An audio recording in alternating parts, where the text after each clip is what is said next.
बने माल बाबू फागुन के महीना, साय करे हूँ जुगाड़ कर लेता है। पटाल बने माल बाबू फागुन के महीना, साय करे हूँ जुगाड़ कर लेता है।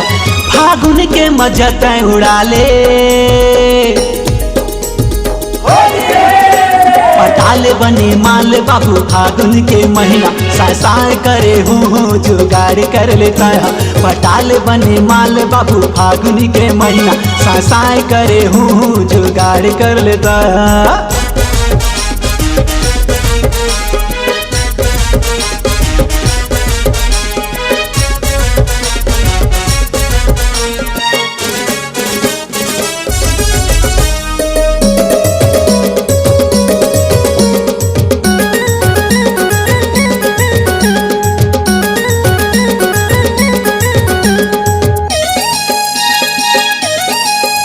रंग डाले के बहाना मटूरीला पटाले, फिर मिल नहीं मौका रे बाद में पछतावे।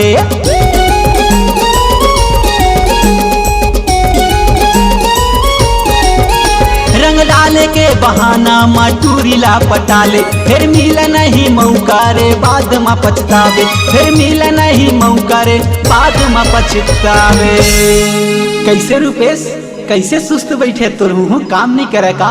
करते भैया, फिर कैसे करबे, जुगाड़े नहीं मिला थे। तब फिर की थर बाबू का की थर? पटाल बने माल बाबू फागुन के महीना, साय करे हूँ जुगाड़ कर लेता है। पटाल बने माल बाबू फागुन के महीना, साय करे हूँ जुगाड़ कर लेता है।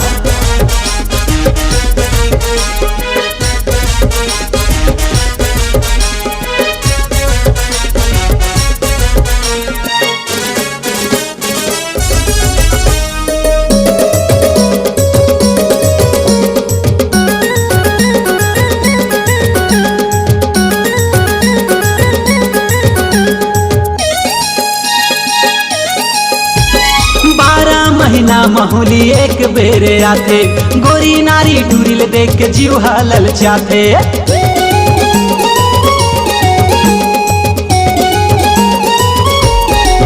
हे 12 महीना महुली एक बेरे आथे, गोरी नारी टूरिल देख के जीव हलल चाथे।